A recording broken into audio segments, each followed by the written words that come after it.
Bueno, bienvenidos a otra vez un super episodio de Café con Rock. Y hoy se viene un clásico. Vamos. Un clásico del rock, un clásico de todos los tiempos. Un clásico de la literatura universal del rock. Exactamente. Una banda por la que hay que pasar. Estamos hablando de la banda inglesa Led Zeppelin. Casi los más grandes del rock, ¿no? Sí, Sí, con los hechos. sí, digamos que sí. Veo Me da un un sí poco de tibio, bronca veo un decir sí que tibio. sí, ¿Qué pasa? pero es como cuando vos decís los Beatles son los más grandes del mundo y te puedes escuchar los Beatles, no te da bronca, decís sí, lo tienen merecido. Son muy grosos los Beatles, es imposible alcanzarlos. O Mm, sea, lo digo con toda paz. Con Led Zeppelin es imposible hacer Led Zeppelin, de todas formas, es muy groso lo que hicieron, pero como que se nota cierto agrande, tanto de ellos mismos o de algunos de ellos, sí. como de los fans de Led Zeppelin, sobre todo. Como que algo que es muy grande lo agrandan todavía más. Me causa esa sensación, no sé si a vos te No, parece no, lo pero mismo o a no. ver, es una sensación de casi todas las bandas de rock de los 70. Y bueno, después se fue a la mierda con las bandas de los 80, de Hell Groups y demás. Pero, digamos, la realidad es que el rock de Zeppelin es como un rock machista, así medio con esteroides, no es un rock intelectual de Robert Fripp, ¿viste? Es una cosa más. O sea, es lo que es, digamos, ¿no? Es un Es montón lo que es, tal cual. de británicos que lo hablamos en el primer episodio, ¿te acordás de la Génesis? De un montón de guitarristas británicos, Eric Clapton, Pete Townshend, eh, Jeff Beck y Jimmy Page de Led Zeppelin que agarraron el blues y le pusieron un par de esteroides y salió esto. Y yo creo que Led Zeppelin es el que más esteroides le puso casi. ¿No? Es como Sí, que es al que más. eh, al que más la potencia llegó al taco. Y para mí fueron pioneros en, digamos, en lo que es el rock duro y en lo que es tocar un riff, hacer riffs de puta madre y doblar los riffs con el bajo, ¿no? Y hacer una cosa gruesa así. Pero yo creo que esa grande forma parte de la época de alguna manera. sin duda, sin duda, y también cómo se posicionaron ellos. Y habiendo dicho eso, me gusta mucho Led Zeppelin. Los primeros que 7, 8 discos los escuché muchas veces, así que muy contento de que hablemos de esta banda. Pero tenía que tirar un poco de mierda al principio, así ya puedo hablar Está tranquilo. bien. Hacemos un breve recapitulativo de qué es Led Zeppelin, mono, ¿te parece? Por favor. Entonces, Led Zeppelin nace. Me gusta pensar que Led Zeppelin empieza a nacer con. Tenemos un mundo paralelo donde tenemos tres guitarristas que son Eric Clapton a principios de los 60. Tenemos Eric Clapton que está tocando en los Yardbirds, Jeff Beck y Jimmy Page. Jimmy Page es sesionista.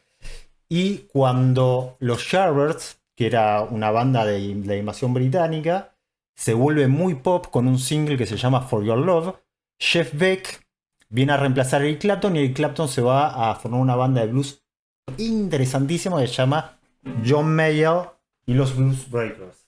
Sacan un disco de la puta madre y Clapton después hace Cream.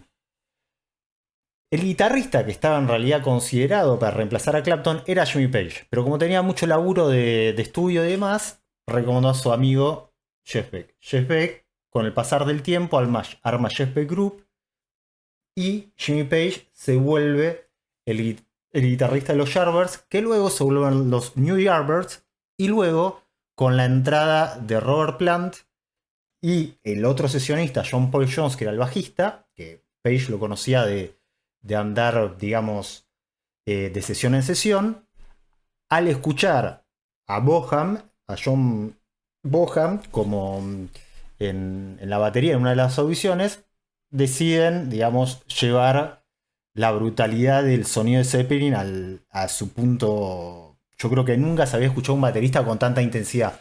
Técnica no sé mucho de batería, no sé si Mono vos tenés algo que. Sí, Pero, un poco sí, por un amigo que sabe, que me recomendó cosas, sí. Sí, Bonham es una bestia también técnicamente. ¿sí? O sea, anda a tocar lo que toca Bonham, la mitad de bien que lo toca. Más allá del volumen, tocalo bossa nova, es un quilombo igual, Ok, de para, mucha entonces, ¿de dónde sutileza. vienen todas estas críticas puristas que dicen que dirían que Boham no tiene técnica, que es mejor escuchar Deep Purple o que no sé qué, qué sé yo? ¿De dónde viene eso? No tengo idea, no sé qué ¿Nunca tienen las en el oído, escuchaste? honestamente, la verdad. Para mí, yo soy, O sea, aprendiz de baterista eterno, las baterías de Led Zeppelin, las baterías de Bonham, son interesantísimas de escuchar. Además, loco, Poner hay temas que no hay mucho, pero no hay discos que digas la batería es aburrida. Hay un ok, montón de temas donde la batería está haciendo cosas ultra interesantes. ok. Así que no, Y no entiendo esa crítica, no, no la comprendo. está bien, está bien. Y entonces, digamos, loco, a mí lo que me pasa cuando escucho a Boham es, loco, ¿de dónde salió esa batería? Es impresionante, no se había escuchado nunca antes, porque vos ya tenías a violeros que sonaban re podrido. Digamos, se me cruza mismo, lo cité a Clapton, que ya con Crimson sonaba bastante podrido, tenías a Hendrix, tenías a The Who con Pete Townshend, etcétera. Tenías a Keith Moon, que era medio dinamita, pero no era fuerte. No era fuerte, fuerte, así no tenía ese golpe seco que te mata. Entonces, para cerrar un poco el tema de Boham y ver un poco qué es lo que pasa con Zeppelin, ya la agrupación se vuelve Jimmy Page a la guitarra,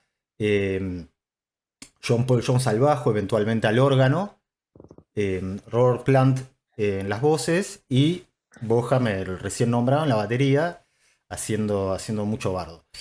Sacan Led Zeppelin 1, 2 y 3 con una composición que básicamente es un power trio, porque si uno considera que Robert Plant está cantando, digamos, hay tres instrumentos. eh, Era muy afín a la época, estamos hablando de la Jimi Hendrix Experience, estamos hablando de Cream, estamos hablando de un montón de bandas que suenan así.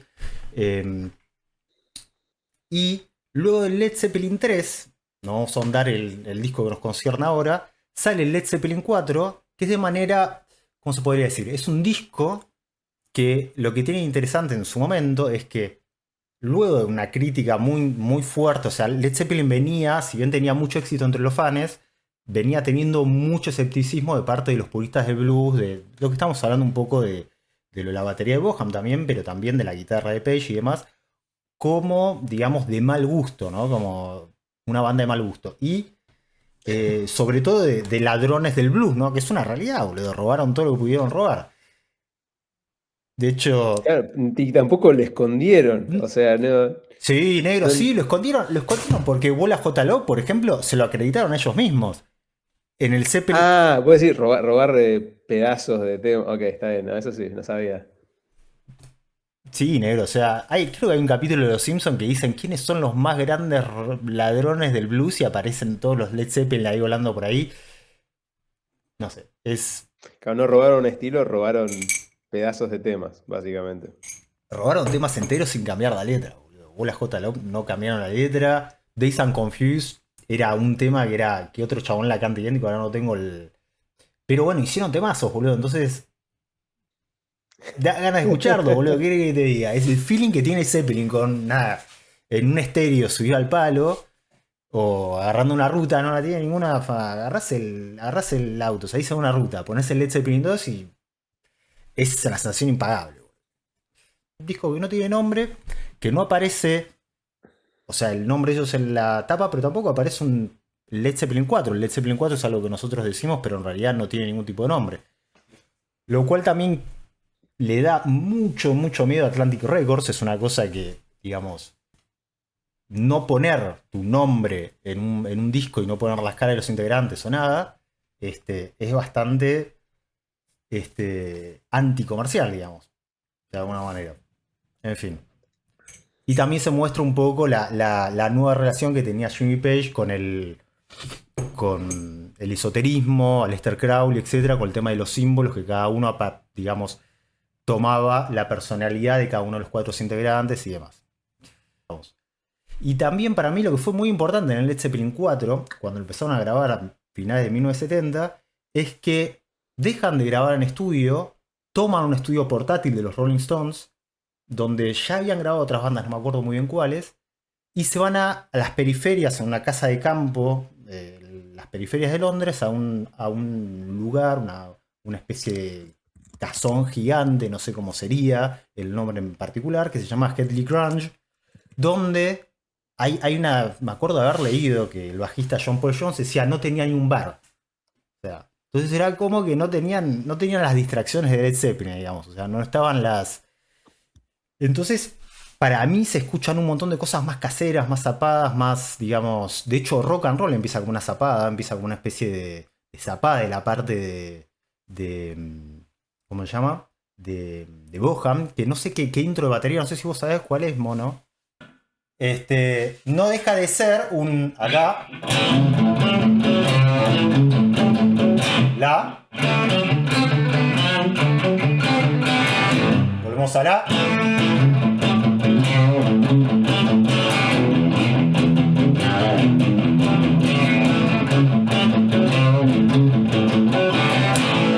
No deja de ser un rock cuadrado, un blues cuadrado, primero, cuarto, quinto grado. La, re, la, mi. Pero pasaste al 2, pero omitiste Black Dog. No hice Black Dog, ¿crees que era Black Dog? Bueno, no me la acuerdo muy contame, bien. me interesa más saber que Black Dog es un viola. temazo, es re interesante cómo salió. Son violas que están. El riff, ¿no? Que hace una cosa media. O sea, otro robo. Yo creo que lo dijo, de hecho, Jimmy Page, que había escuchado el riff de Oh Well de Peter Green, que hace.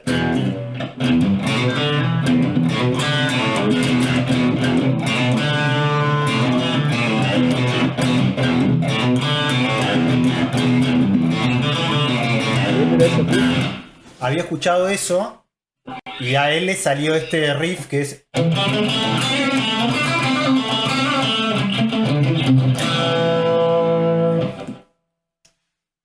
Pero el otro riff, ¿de dónde dijiste que era? El otro riff.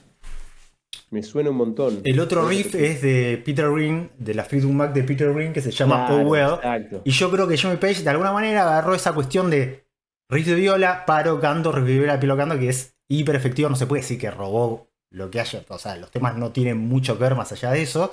Pero el tema está buenísimo, está dedicado realmente a un perro negro que estaba cerca de los estudios de grabación. Hay un montón de gente que se piensa que es para una mina, no sé qué. No sé, las posibilidades están. El tema está buenísimo. La viola está directamente enchufada en línea, no hay ampli, no hay nada. Grabó varias una arriba de otra. La voz está buenísima y me encanta, hay un detalle que me encanta del tema, que es cuando va a arrancar la bata, como obviamente no hay ningún tipo de tecnología que anuncie nada, escuchás los palitos de boca, tac, y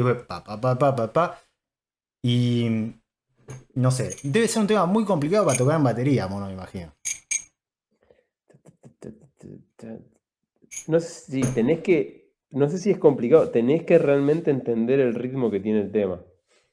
Porque no es una boludez. Pero sí, supongo que requiere su. Contanos, mono, contanos en qué no es una boludez, porque yo de batería no entiendo un carajo. Es como que la bata juega un poco entre. Vos podés hacer que el 1 sea tierra, que es lo más común, o sea, que el bombo, Claro. pum, lo grabe. O puede ser que el 1. El 1 decís sería el bombo. Claro, en general el 1 es el bombo. Sí. La mayor parte del tiempo. Y usás 3, que es como el contrapunto, digamos, no sé, la respuesta a lo que plantea el bombo, arriba, en el redoblante, más agudo. Lo que tiene interesante cuando arranca Black Dog es que arranca con el redoblante. Taca, taca, ta, tum, ta, taca, ta. O sea, arranca ahí. Y después, en un momento, cuando no es una segunda vuelta, es como que lo invierte.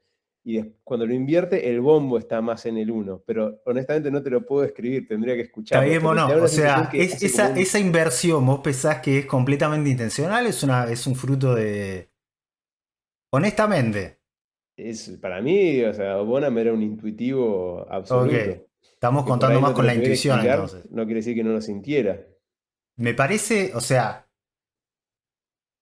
Una de las mejores cosas que son el Led Zeppelin 4 para mí, honestamente, es la batería. Tiene los mejores solos de bata de la historia, de sonidos, perdón, de bata, y el mejor sonido de bata de la historia quizás lo tenga, que es el último tema que se llama When the Levee Breaks, que quizás iremos más adelante, que es el que hace... No me acuerdo...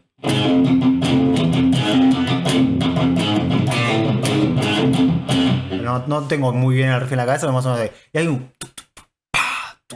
Y además como estaba grabada con un coso con eco, porque estaban en esa casa de campo. Claro, por eso, para mí está grabada en esa casa de campo que mata todo, loco, tiene un sonido de puta madre. Es un reverb de la caja de la casa, loco. O sea, hace el bombo y escuchás el reboto. Es No, es impresionante. Espectacular. No, está impresionante, tiene un sonido de la puta madre, es uno de los sonidos mejor logrados. Y yo creo que ahí se ve muchas las fortalezas de Jimmy Page, que era el productor también, porque no hay que olvidarse que era violero y productor Jimmy Page. Y tenía una encontrada, tenía una manera de encontrar los sonidos que era impresionante, digamos. Y ese sonido mata todo, loco, está buenísimo. Es brutal. Es brutal, es totalmente brutal. Diría que ese tema, el líder del tema es la batería. No es la voz, no es la guitarra. Sí. Tenés esa armónica que son un poco distorsionada de Robert Plant, que está hermosa, con la que arranca. Sí. Después la viola, vos sabés que es un tema que yo nunca toqué, porque si bien yo creo que está en fa, ¿no? Que hace...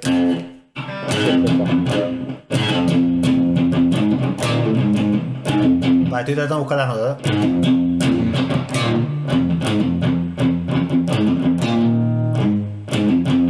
No está realmente ahí. Para mí está afinada abierta, la tengo que ver. Por eso está complicado ir a buscarlo, no sé, yo me lo estoy...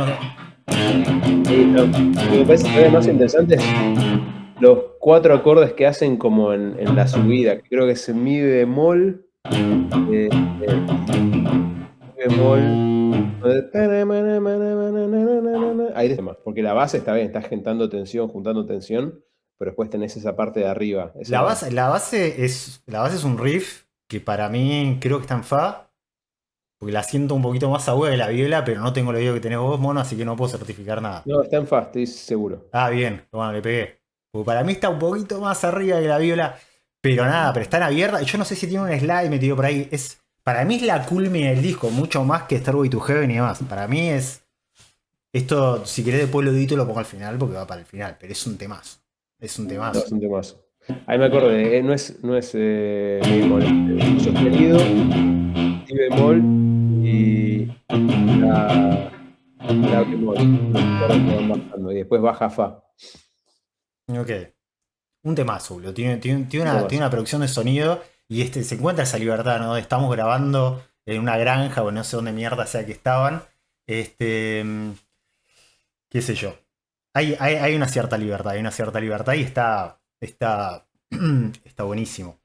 Hay algo para terminar con el tema de Black Dog, lo que se ve re lindo en viola, que es algo que después, cuando se compara mucho a Led Zeppelin con el heavy metal, que para mí es una comparación media dudosa, es el uso de acordes abiertos. Como decimos, acordes abiertos son los acordes que están acá, que te hacen acordar mucho a AC/DC. Son los acordes que se hacen, digamos, en la parte inferior de la viola y no acá, como se harían en el metal, digamos. No tengo la distorsión tan fuerte como para tocar con metal. Un consejo para la gente que está tocando Led Zeppelin: dejen la distorsión baja. La distorsión de Led Zeppelin no es una distorsión al palo, porque la distorsión al palo suena muy comprimida y el sonido de Zeppelin es mucho más amplio. Esto es casi un overdrive. Es un amplificador de mierda, ¿no? Pero, digamos, si yo acá hago un bending,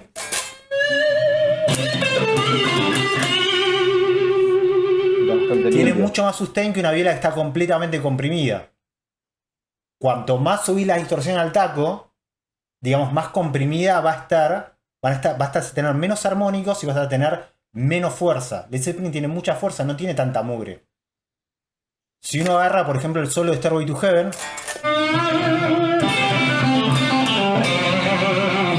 no es un solo que esté repodrido. De hecho, es un solo que tiene mucho reverb, quizás, pero no tiene mucho.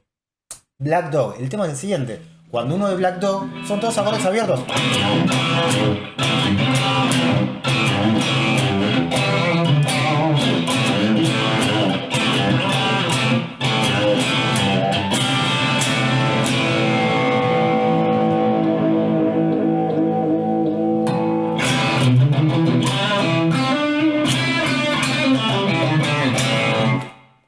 Ver que eran todavía violeros que no le daban miedo tocar con cuerdas al aire, cosa que se ve mucho en el metal. De hecho, el solo de Black Dog, me lo tengo que acordar, tiene un montón de cuerdas al aire que es...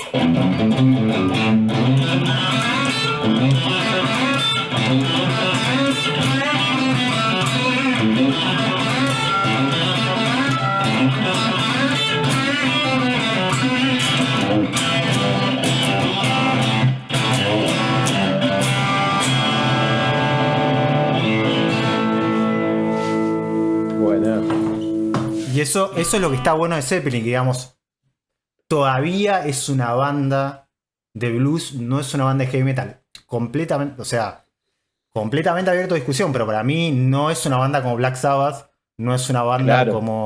como después fue progresando, tirando para el lado de Iron Maiden. Black Dog para mí suena menos pesado que lo que hicieron digamos, en Led Zeppelin 3 haciendo... Claro, eso sí. Para mí eso está mucho más Tiene, pesado. tiene mucho más que ver con el metal que sí. Claro, y fueron bajando un toque, las violas están mucho más limpias. Muy interesante, ¿eh? Pensarlo así. Nunca lo había pensado ese análisis que hiciste respecto al metal o no metal, pero sí. Y no tiene Pero nada que ver con la dureza, porque son temas duros también, pero duros de otra lo que me forma. estoy dando cuenta, mono, es que Led Zeppelin no se puede tocar sentado. Es muy complicado, boludo, mostrártelo así. Tenés que tener la viola baja, pero rock and roll, digamos,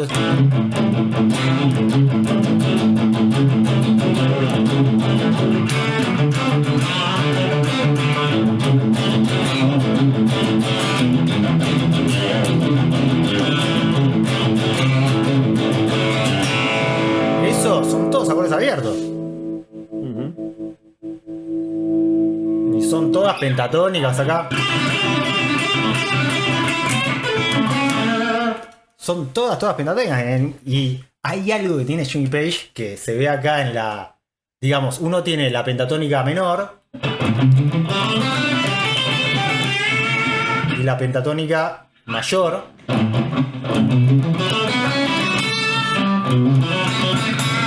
Y a Jimmy Page le encanta la pentatónica mayor. Por ejemplo, Bien. Black Dog, eso es todo mayor. Así que nada, ese es mi análisis guitarrístico del Led Zeppelin 4, se terminó. No tengo más nada que agregar, No, ¿por mano. qué? Que siga, que siga. No tengo más nada que agregar. Sobre todo porque son temas que no toco hace 20 años, boludo. A ver, para 2026. Sí, más o menos, boludo. La última vez que debo haber tocado algo de Zeppelin debe ser 2006. Está bueno volver. Bien. Me Cosas para alegra, me agregar, alegra. bueno, contame. Estamos llegando hasta The Battle of Evermore. Por Ah, ejemplo, me hace acordar a Tangerine y al otro, que ¿cómo se llama? qué lindo tema Gallows Tangerine, Pole. loco. Qué lindo tema. Hermoso Sí. tema. Y Gallows Pole, que creo que es mi balada Gallows Pole es favorita. No sé, excelente también. Es cierto que Led me hace Zeppelin acordar 3 a Gallows Pole. está lleno de joyitas, boludo. A nivel Ujú. acústico está lleno de joyitas. Y tiene algo muy interesante. ¿Cómo se llamaba esta mina? Sandy Denny, que es la que canta atrás. Que es la única, creo que es la única cosoporte que grabó en un disco de Zeppelin fuera de los Zeppelin, digamos. Es una cosa rarísima, ¿viste? Mirá. Lo bueno de Zeppelin es que, tipo, siempre fue muy restringido. No es como los Beatles que trajeron a 30 millones de músicos y nunca se sabe, ¿viste? Quién tocó qué. Pero bueno, es algo. Y para mí, ¿sabes qué es el tema que, si bien nada que ver, es un tema para mí que yo siempre lo asocié con el arte de tapa? Que está el viejito ese juntando leña, que es una crítica, es una crítica a la Inglaterra postindustrial, ¿viste? Sí, claramente tiene otra energía que respecto al resto del disco. Y sí, se acerca más a la tapa que los otros temas del disco. Eso te lo concedo. Después, ¿cuánto tiene que ver? No sé. Caer al cielo. Bueno, ¿es el mejor tema de la historia del rock and roll, sí o no? Seamos polémicos. Lo podés seguir escuchando después de haberlo escuchado por primera vez, no sé, en el 1999, 98, no sé cuándo lo escuchaste por primera vez. Lo disfruté, estuve escuchando el disco hoy para refrescarme un poco y la verdad que lo disfruté. Es un tema muy lindo. Mm. Pero porque tampoco escuché Led Zeppelin, hace 5 años que no escucho Led Zeppelin, ponen, entonces, así cualquiera. Es un gran tema, es su tema más emblemático. No creo que nadie, tenés que ser un purista para decir, no es un tema representativo de Led Zeppelin. O sea, está muy bien posicionado respecto en lo que es la mitología de la banda. Así que Me todo eso gusta, está me bien. gusta la palabra mitología, me pareció una buena palabra para. Es un tema mítico, sí, no es el mejor de la historia del rock, no sé, Ah, pero bueno, pero es eso, una cuestión ese muy es el mejor tema del polémica, rock, no nunca me va a quiero meter ahí. salir. No es que mató por el cansancio, pero justamente al ser tan emblemático y a base de repetición y a base de que un montón de otros temas, digamos, usan las cadencias de Stairway to Heaven, no hablo del. ¿Cómo se llama? no hablo de toda la entrada acústica, digamos, hablo de la utilización de estos acordes, ¿viste? La utilización de primera menor, séptima mayor, sexta mayor, ¿sí? Sexta mayor, sí. Digamos, esa cadencia de acordes en el rock, no sé si tendrá un nombre, no sé si llamará la escalera del cielo, digamos, pero es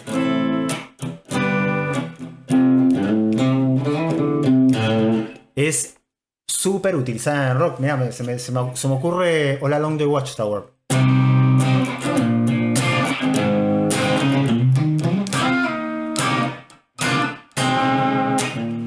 Hay muchos aspectos de Escalera del Cielo que hacen que sea un tema mitológico, como decía el rock, como también el hecho de tener un solo largo para 1971, digamos.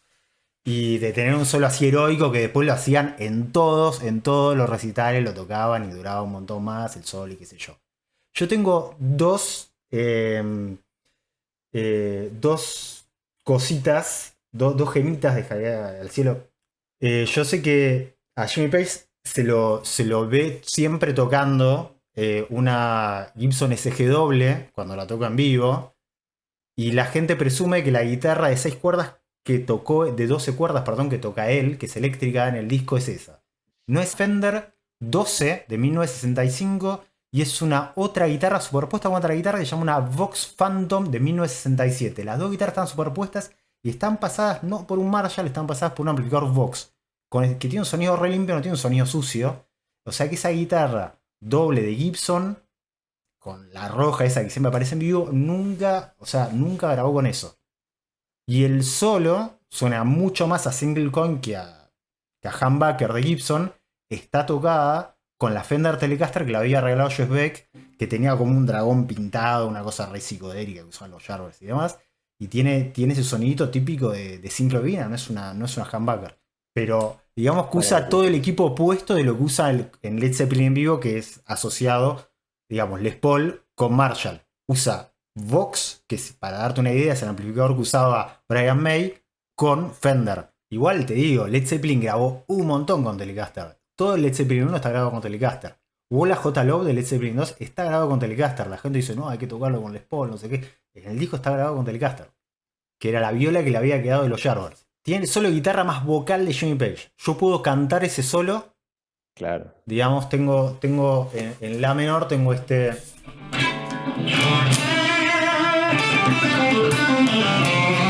De hecho, acá aparece este Fa, que si uno toca la pentatónica, en realidad no está, forma parte de escala eólica, que está cayendo en el Fa de acá, que hace Fa, entonces hace ese Fa de ahí, que lo vuelve a tocar,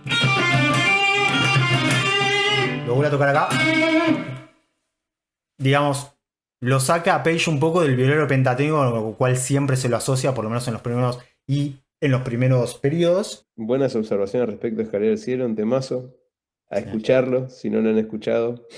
Me gustó la parte simbólico, bueno, me parece que sí. ¿Qué es lo mejor y lo peor que tiene Escalera al Cielo? Es un poco repetitivo, la verdad. Para 7-8 minutos, la cantidad Es de ideas verdad, musicales, tenés puedes razón. decir. Creo que tal vez por eso me preguntaste si hartaba.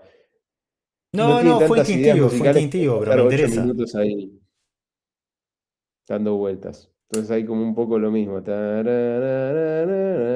sea, escuchas muchas veces eso. Eso diría que es lo peor, que no me parece algo muy malo de todas Ya. formas.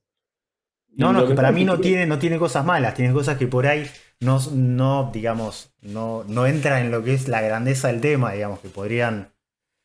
Yo igual por un lado pienso que la simplicidad, digamos, de acordes que tiene, que tampoco es súper simple, pero sí es repetitiva, hace que hayan sido el hitazo que fue, digamos. claramente, Si claramente. hubiese tirado acordes a lo Spinetta y cambiar, porque lo que harta también es el cambio. Algunos acordes son re interesantes. Creo que nunca hubiese sido un hit de 7 minutos, porque sigue siendo un tema de 7 minutos donde se pensaba en sacar temas para pasar en la radio, digo. Y lo mejor, a ver, creo que es es realmente una narrativa, es un cuento el Mm, tema. Más allá de la letra, que obviamente es muy importante, la forma en la que los instrumentos van entrando y vienen las partes, es como una historia perfectamente construida. Creo que también eso es el hit. Es una ¿Qué es la historia historia, la loco? Yo canción. nunca supe que es de una mina que siempre tiene lo que quiere.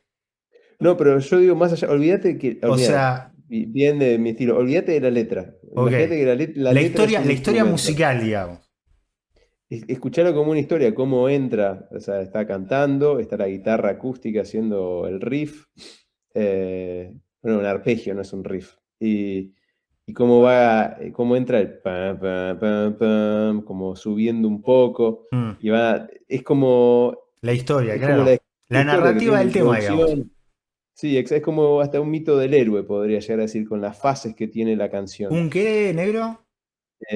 Hay Está Joseph Campbell, que es un estudiante, sí, no de letras, sino de filología, de estudio de las civilizaciones antiguas, y tiene un libro que se llama El héroe con las mil caras, y habla de básicamente que un montón de las historias míticas siguen todas el mismo patrón, que Mm. siempre hay un héroe que sigue una Mm. historia que tiene una línea, digamos, que es siempre en general la misma.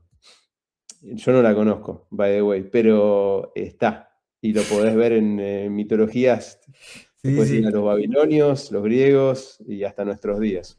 Y es muy específica, porque no es el héroe era feliz hasta que hubo una tragedia y después fue y conquistó sus demonios. Hay Mm. muchas más partes en la historia del héroe de las mil caras y las podés ver en varios mitos, un montón de mitos. Ok. Entonces, creo que en Escalera al Cielo hay una especie de, si bien nunca me puse a hacer el mapeo entre una parte y la otra, la historia está construida de una manera que habla a nuestro subconsciente que quiere escuchar historias. Los humanos somos Claro. mandados a hacer para contar y escuchar historias. Mm. Lo narrativo Totalmente, sí. es básicamente como la raíz de nuestro lenguaje. Y es una canción que es un cuento. Y por eso creo que es tan interesante, por cómo va Mm. construyendo. Si tomás una parte en sí, puedes decir, sí, esto está bien, pero lo que lo hace épico es Sí, la el construcción, tema en la su secuencia. globalidad, digamos, tiene una narrativa muy interesante. De hecho, a mí me suele suceder de, si bien quizás no estén correlacionadas, es de evoca muchas imágenes, digamos, de pasajes, de lo que podría estar pasando o no, y muchas veces son imágenes diferentes, digamos, cuando escucho el tema, y que pueden llegar a formar parte de una historia, una historia que uno se cuenta y una historia que uno imagina, que no tiene por qué ser la que imaginó Led Zeppelin o demás. Creo que de lo que yo conozco, Soda no tiene, ni Cerati tienen ningún tema que se acerque a eso, a construir una historia así larga. Mm.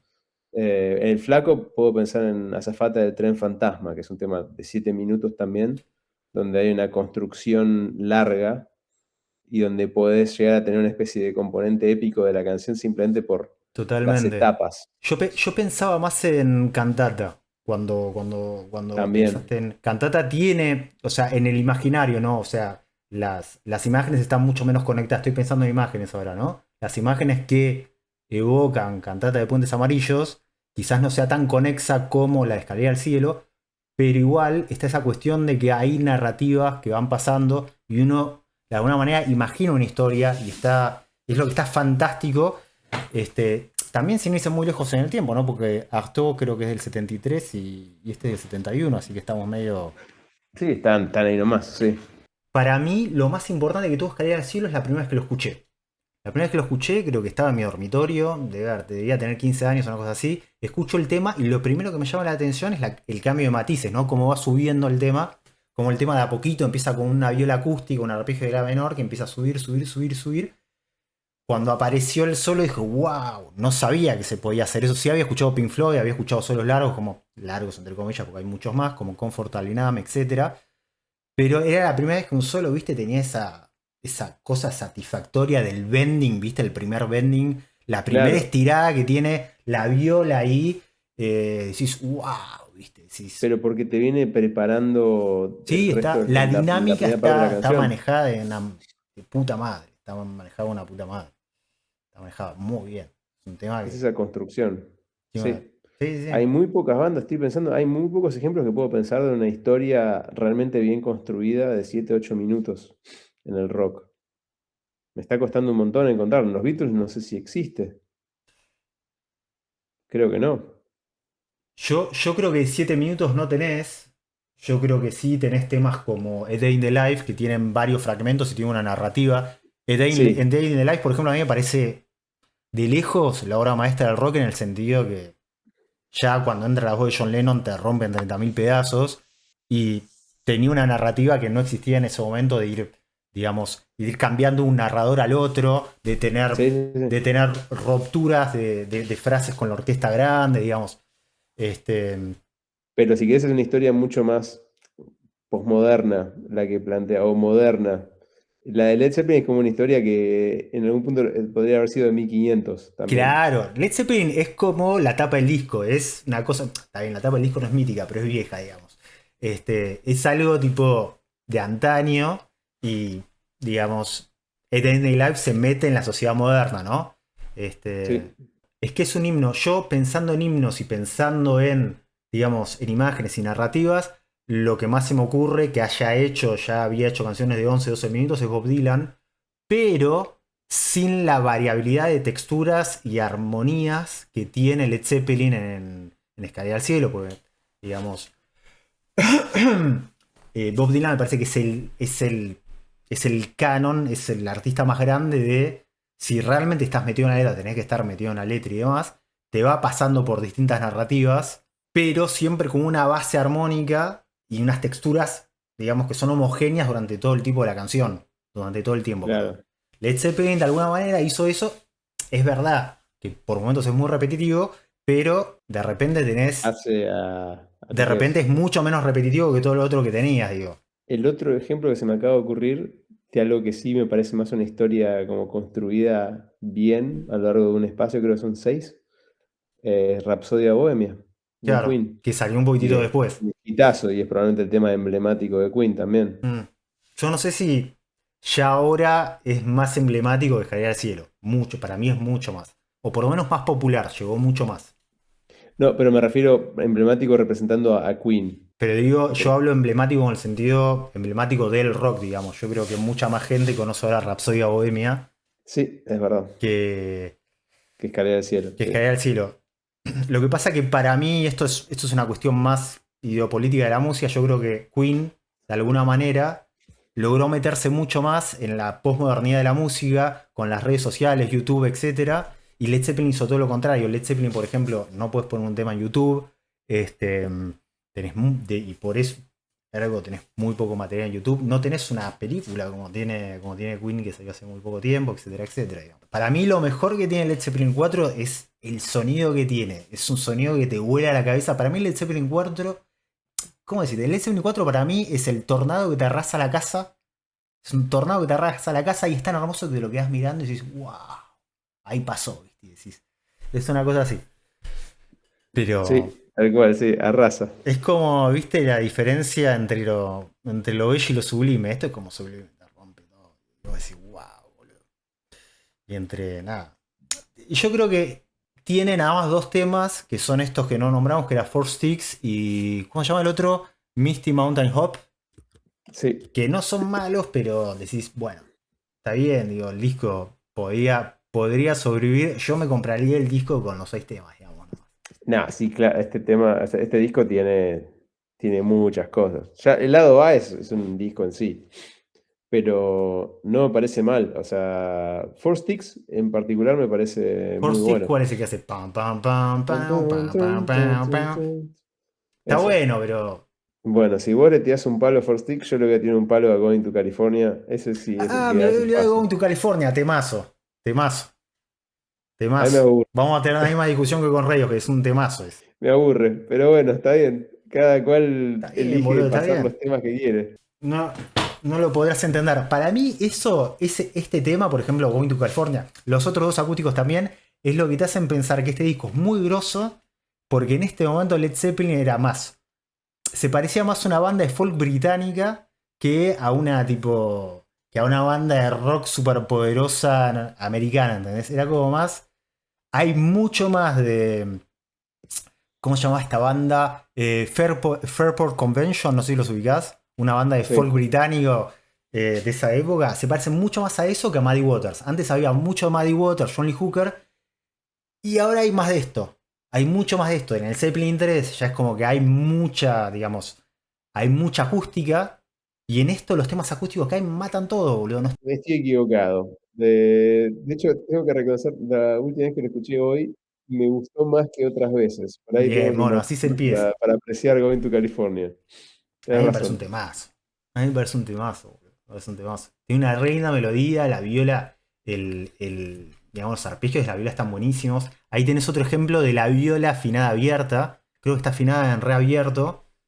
Está en re. Y tenés unos sonidos inusuales, digamos, ¿no? Tenés sonidos que con la viola no afinada de esa manera no los tenés generalmente. Y después, Te lo concedo completamente. después nada, bueno, después cierra con el mejor sonido de batería de la historia, ya lo hablábamos, te lo digo otra vez. Ese sonido de batería es el huracán que te rompe la casa y que decís, wow, te quedás, te quedás viendo el huracán como te muele a palo la casa. Sale volando el techo y dices, Sí, wow, así es. con el eco y Temazo. todo. Un Que golazo. también dura bastante, 7 minutos dura. Tanto dura, loco, ese tema. Tiene que Ujú. durar más, Pero pero se bueno. pasa volando. Yo era un tema que me acuerdo de ponerlo una y otra vez cuando estaba escuchando el disco las primeras veces, porque Mm. como que me descaía del cielo, no me pasó eso, pero con el Lady Breaks lo ponía una y otra vez, varias veces. Sí, a mí me parece el mejor tema del disco. Hoy por hoy, ¿no? Quizás hace 20 años o más cuando lo escuché por primera vez, quizás no. Hoy por hoy me parece que tiene el mejor sonido. Me parece que Jimmy Page se pasó ahí con la producción y digamos, la elaboración del sonido, sobre todo en la bata. Y todo en general suena fantástico. El sonido de la armónica que pasa debe haber pasado por un amplificador distorsionado, está espectacular como arranca. La viola que está afinada abierta, supongo, tiene un sonido re particular. Tiene ese sonido particular de las violas que no podés lograr con afinaciones estándar, digamos, si te da un poco de bronca y decís, tengo que sacar este sonido, qué sé yo. Em, no sé, qué sé yo. Hay algo en las violas que están afinadas diferentes cuando las escuchás que hacen que tengan una riqueza diferente. No sé, pienso en Voodoo Claro, es Child, interesante porque porque tiene una no textura estás diferente, acostumbrado a boludo. escuchar Tiene eso. un Claro, sonido. Y uno se da cuenta cuando lo escucho. Por ejemplo, la viola de Lithium de Nirvana está afinada 2 tonos abajo. Es un montón 2 tonos abajo. Y tiene una textura particular. Las violas de Slash están en mi bemol. Las violas de Jimi Hendrix están en mi bemol. Entonces tienen un color diferente, tienen un color re diferente. ¿Cómo te parece que podemos, digamos, en unas palabras, meter este disco en digamos, cómo lo podemos denominar, si se puede? así en general, qué preguntas difíciles que haces, ¿eh? ¿Podrías decir, si alguien viene y te cuestiona la música de los 70, que igual eso no sucede, pero te dijeran, ¿qué salió en los 70? ¿Qué álbum salió tanto que habla de lo ¿Sabés que vinilo me tanto de los acordé, álbumes? negro? Pará, le hago un paréntesis y después. Me acordé la otra vez que viniste a Lyon y que me dijiste que me querías explicar, digamos, por qué los 80 están buenos. Y me dijiste que los 80 es como el amigo grasa que tenés, que viene a una fiesta y hace comentarios y que de alguna manera no estás de acuerdo con él, pero lo querés en la fiesta, lo querés que esté ahí, querés que te tire los comentarios grasa.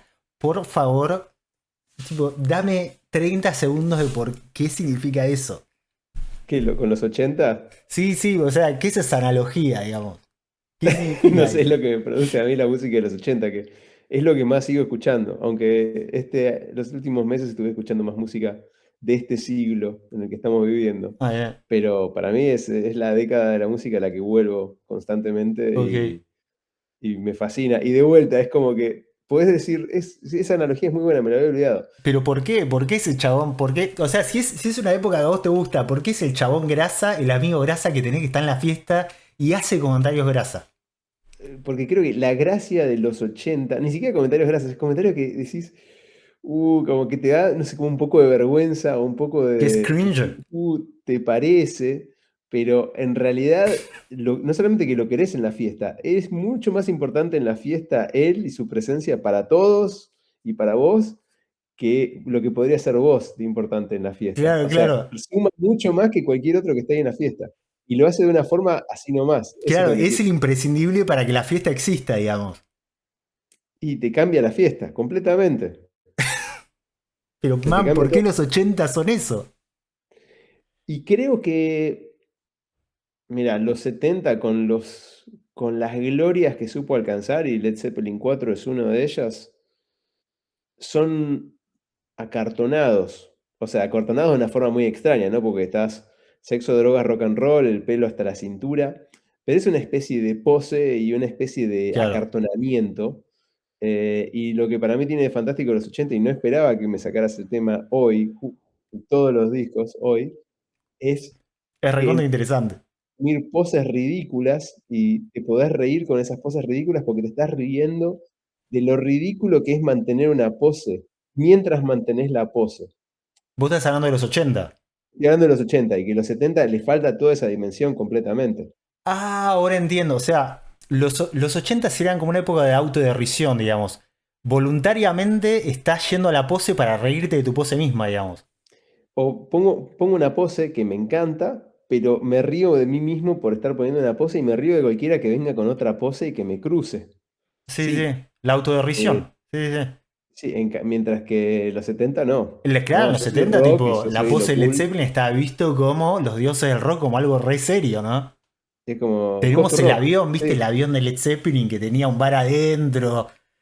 ¿Nunca lo viste, boludo? Que tenía un jet privado sí. que tenía Led Zeppelin y que se hacían fiestas adentro y se iban de gira con el avión. Completamente innecesario, boludo. Si vos me decís, necesitamos un avión, o sea, es una banda que tiene un, no sé, que la, perdón, que la amenazaron de muerto. Vos decís, bueno, sí, loco, meteles un avión privado y ponele 10 guardias de seguridad. No, lo hicieron porque lo querían hacer. No, lo hicieron. Además, Y digamos, lo que debe, creo que salía, los cobraban por minuto esos aviones, boludo. Digamos, los seguro, más alquilaban en por esa época, minuto. sí. Yo no sé, en algún momento leí la historia del infame, porque debe haber habido unas fiestas más infames, boludo, en ese avión. No, no me quiero ni imaginar porque son cosas que te hacen no volver a escuchar nunca más Led Zeppelin, ¿no? Hay muchas historias, digamos, sexistas y demás que uno dice, uy, no me digas, no me cuentes, que para mí es un paralelo en, digamos, yo conozco de hecho, es más, conozco gente que conoce a Charlie García, pero no conozco gente que conozca al Flaco. Y tengo un amigo que dice que lo único que sabe del Flaco, de su vida personal, es que le gustaba ver el Jenga de Sofovich. Entonces me dijo, hay cosas que yo prefiero no saber, porque ahora es cuando escucho el Flaco, sé que veía el Jenga de Sofovich. Y es como, viste, el derrumbe de un mito. Es como si vos El ves al ocaso de los Flaco, ídolos, sí. claro, y lo último es el crepúsculo de los hijos de Nietzsche. Es como, loco, yo tenía una imagen completamente sagrada y ahí ahora me lo imagino, tipo, prendiendo la tele con una coquita para ver, viste. Y es como, es una cosa que te destruye el cerebro, boludo, porque yo lo que menos me imaginaría es eso, viste, el Flaco viendo a Sofovich, ¿no? Pero bueno. Ah, Entonces, a mí me cierra bastante. te cierra el Sí, Flaco viendo me Jenga y cierra, decir, me uy, se recierra, me cae, no se recierra. cae. Sí, sí, sí, está bien, está bien. Claramente me suma, sí, me suma. Está bien. Pero respecto a Led Zeppelin, sí, la verdad que sí, habrán hecho desmanes, pero digamos que ese es el contraste. Y este disco, si querés, para mí representa eso de los 70, es armar algo muy grosso, nuevo, porque Mm, estaba basado sobre, si bien cosas más viejas como el blues, y ya el rock que venía, lo llevaron a un lugar que nunca había llegado antes, mm. y llevar la música a un nivel de impacto que no sé si alguna vez había llegado antes. Supongo que el jazz pega de una forma distinta, yo honestamente nunca lo puedo entender, así que no puedo juzgar sobre eso, pero lograron Me interesa igual tu una opinión expresión sobre el jazz, cultural. negro. ¿Cómo? Estaría bueno que un día hablemos de algo de jazz. Me interesa saber qué pensás, pero bueno, es otro Me momento. cuesta un montón, es como que no me da el cerebro para apreciar el jazz, es Bueno, me una hace decir que limitación que vos, tengo. boludo, que tenés un coeficiente intelectual de 2 Einstein, boludo, no vas a poder apreciar el jazz, no te creo, boludo. Y gracias por los elogios, los aprecio. Pero los 70, dame un disco de los 70, a ver si está tan bueno el rock, tomá, Led Zeppelin 4. Claro, Andá a escucharlo. O sea, andá a buscarle al ángulo. Eso es lo exactamente. que es Led Zeppelin 4. Yo lo haría más con eso que con un disco de Sabbath o de Purple, por ejemplo, Sí. o algo más progresivo. Si bien yo elegiría esos otros discos y no elegiría este disco, si Sí, me tuviera quizás que los quedar con escuchás un más. disco de A los mí, 70, yo me encuentro mucho más. A ver, Deep Purple lo escucho más que Zeppelin. me es más cómodo escucharlo, me parece más prolijo, por lo cual me parece menos rock, si tenemos que hablar como el Carpo, ¿viste? Es como que es más prolijo, Blackmore toca de alguna manera mucho... Técnicamente Blackmore le rompe el orto a Johnny Page. Es una realidad, porque es una cuestión perdón, es una cuestión completamente objetiva como tocas la viola. O sea, es imposible decir técnicamente, digamos, Page no llega al nivel de Blackmore. Blackmore tiene un nivel de púa, ya el solo Smoke on the Water parece medio lento, pero si lo vas a tocar con la púa alternada como lo tenés que tocar, es imposible. Me parece que Led Zeppelin 4 tiene el ajuste perfecto de lo que hace una banda de rock. Con los temas medio folk, con los temas de riff, de rock, con un poco de pesadez, pero a la vez es como esa paradoja para mí del disco masivo. Me hace acordar mucho al álbum negro de Black Sabbath, perdón, de Metallica, o bien el blanco de los Beatles, que se volvió masivo y que es completamente enigmático. Si uno agarra el disco, lo agarra por primera vez, decís, ¿quién es? ¿Sí? ¿Quiénes son estos chabones que hacen? Que a mí me pasaba muy de pibe con todos los discos de Pink Floyd, quizás, que decís, bueno, ¿quiénes están en esta banda? ¿Quiénes son? ¿Quiénes tocan? Y es el disco, no sé si el disco más vendido, porque el disco más vendido es El lado oscuro de la luna, del 70. Pero el disco más masivo de rock, porque no metemos al lado oscuro de la luna, decir que es rock me parece bastante simplón. Me parece que es el disco de rock más masivo, de rock, digamos, más masivo de la historia, digamos.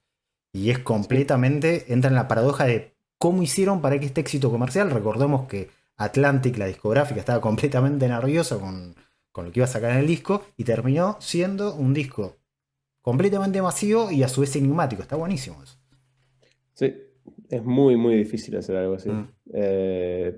Pienso en el de Nirvana. ¿Cómo se llama? El Nevermind. También es que había leído algo. No es que Nirvana fue al mainstream, sino que el mainstream fue hacia Nirvana. Totalmente. Y en algún punto puedes ver lo mismo con Led Zeppelin, porque no es que estaban tocando lo que era el mainstream en 1971. El mainstream se corrió hacia ellos gracias a ese disco. Estaban como empujando, probando cosas nuevas, yendo más lejos, y la gente lo siguió. Y eso es muy difícil de hacer. Led Zeppelin, Nirvana, no hay muchos. ¿Sabes para mí que tiene este disco, que es re interesante también? Es que si bien Led Zeppelin nunca será una banda de rock progresivo estas etiquetas igual no me gustan, está medio entre, no en temas como rock and roll, ¿no? Pero como el conjunto del disco, al tener The Battle of Evermore y Escalera al Cielo, como son temas medios, digamos, a nivel estilo, son un poco raros, es como que casi como que es una puertita de entrada a toma este disco de Yes, toma este disco de King Crimson, ¿entendés? Es como que tiene, no es un disco de rock, es un disco de rock and roll clásico sin serlo completamente. Exactamente, y me parece que estamos encontrando el golazo de este disco, que es una gran puerta de entrada al maravilloso mundo de los 70, digamos. Sí, exactamente. Así que, mono, con esta obra maestra yo me tengo que poner a laburar, así que cerramos el capítulo. Un gran abrazo a todos, los esperamos para la próxima. Gracias, hasta la próxima. Chau, chau.